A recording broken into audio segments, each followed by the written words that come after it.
Spiderhead is a state-of-the-art correctional facility that bears closer resemblance to a luxury hotel.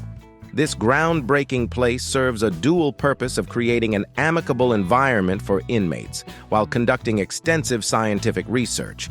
Inside this facility, prisoners interact freely with each other and enjoy walks, an alternative to the stringent conditions of traditional prisons.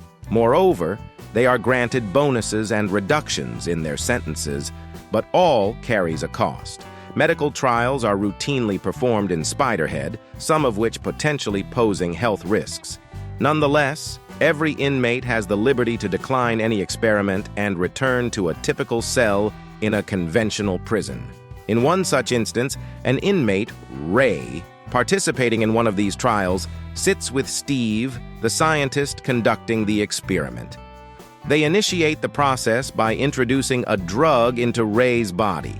Not long after, Ray receives the first dosage and begins to uncontrollably laugh as simple jokes are told to him.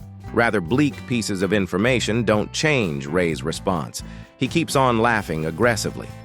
Every morning in Spiderhead mirrors the previous one. Inmates are prompted awake by a loudspeaker, and they are immediately called for involvement in ongoing experiments. Jeff, another resident, gets asked by Steve if he would like to be the first to try an untested substance, the N40 compound. Jeff consents, and along with it, he receives another drug to augment his verbal communication skills, allowing him to give a more detailed report of his experiences. After the experiment, Jeff encounters Lizzie in the compound. He wishes to talk about his day but finds it challenging due to the side effects of the administered drug. He can't tell her everything he has seen in detail since the drug intensifies the emotional responses to all the visual stimuli he came across, resulting in a profound appreciation and affection for everything he saw, whether it was the beauty of flowers or the industrial structure of a factory pipe. Later, while resting in his cell, Jeff reminisces about the incident that led to his imprisonment, involving reckless driving under the influence and an ill-fated decision to take the car out. The next day, the N40 compound trials, now deemed Cupid, carries on. However, Jeff is accompanied by Heather, a bold fellow inmate who quickly develops a fondness for her partner due to the drug's effect. Their interaction is brief before they yield to their newly developed affection, disregarding the fact they are being scrutinized and recorded. The drug's effects are so potent that it strips away their inhibitions, culminating in them confessing their love for each other. Steve joyfully directs his colleague Mark to closely observe a pair of subjects to gauge their behavior post the wearing off of a certain substance's effects. The couple, in uncomfortable awkwardness after past events, attempt to maintain discretion. Jeff, without revealing the incident during the experiments, continues to utilize his leisure time in the company of Lizzie while avoiding any interaction with Heather. The subsequent day brings an intensified dosage of the same experimental substance for Jeff, along with a different companionship of an elder woman. Despite initial revulsion while in a sober state, post-ingestion of the substance, Jeff finds himself enamored with her. Upon concluding this experiment, Jeff requests Mark for a workspace devoid of Lizzie due to the unease he feels around his significant other. Steve relocates Jeff to the laboratory, placing him on the opposite side of the observation glass. Jeff is made aware by Steve of the presence of his former companions in the experiment chamber. Jeff is presented with a challenging choice by the supervisor, the decision of the female recipient of a fear and pain-inducing substance. Unable to make a choice between the two females, not holding any discernible preference and unwilling to cause them harm, the test is abandoned and the women are permitted to depart. Jeff, with permission for his usual Friday stroll, dials up his partner of the unfortunate accident, only to be greeted once again by her voicemail.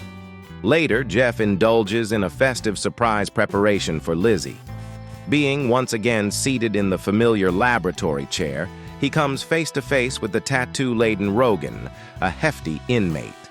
After pondering over the events with the former female subjects, Jeff declines to partake in the experiment. The experiment halts, and Jeff and Rogan walk free after some quiet moments. It then dawns on Jeff what had transpired. He and Rogan were pitted against each other, with the female inmate given the choice to decide the recipient of the medication running amok. Confirming this revelation by Heather's presence in Steve's office, Jeff doesn't elicit any rebuttals from the doctor. Instead, Steve presents a map indicating potential couplings under the influence of the drugs. To Jeff's objections, Steve retorts about the privilege of staying in the Spiderhead and the option of transfer to a conventional prison, albeit without the promise of early freedom.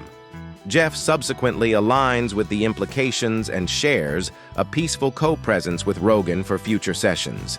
Steve encourages Mark to utilize his weekend break to revel in the mainland's offerings, while Steve himself engages in the consumption of the handled substance. Before continuing with the experimentation process, Jeff is cautioned by Steve.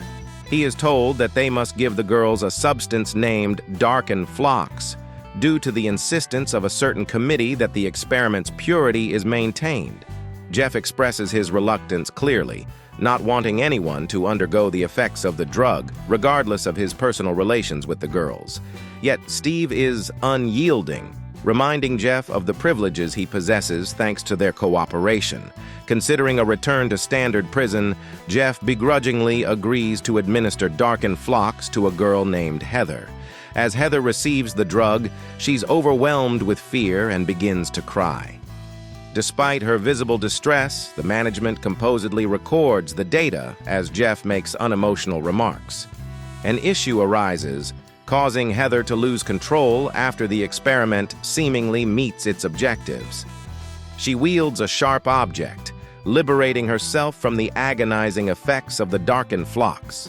As chaos unravels with Heather, Jeff takes the opportunity to snatch a contemplative discovery: a notebook filled with future test plans, a lottery ticket corresponding to the names of the administered medicines, and lost keys belonging to the supervisor. Before Steve makes a return, Jeff manages to secretly re-secure the safe, ensuring Steve is unaware that his secret is out. Steve issues a grim warning to Mark, assuring that if the circumstances of Heather's ordeal are revealed, he will implicate all experiment participants. Another girl, Lizzie, enters the experiment for the first time, receiving darkened flocks as her introduction.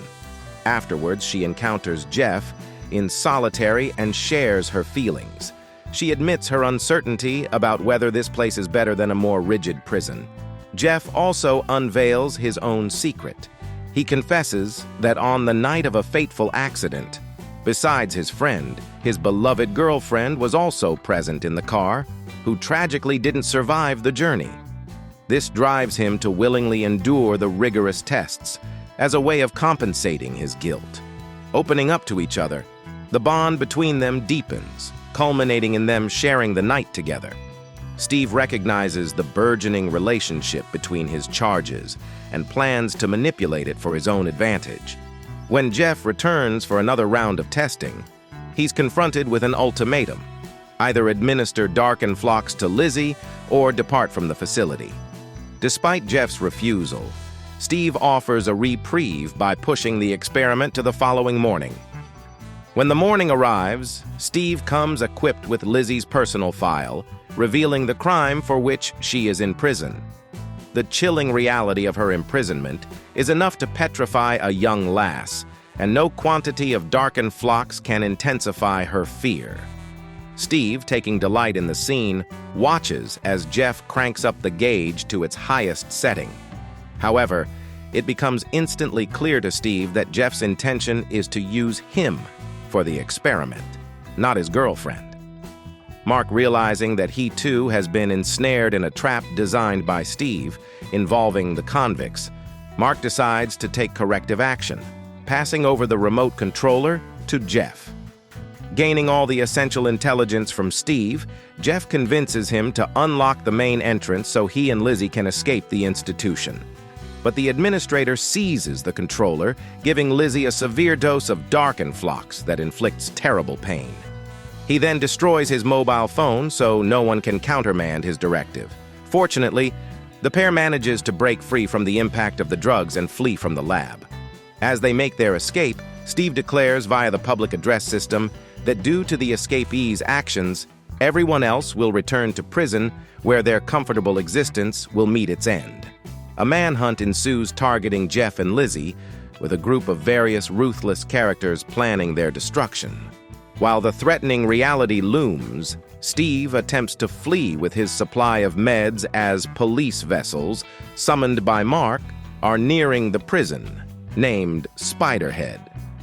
Despite the approaching law enforcement, Steve manages to abscond on a small aircraft just in time, leaving the medication facility behind.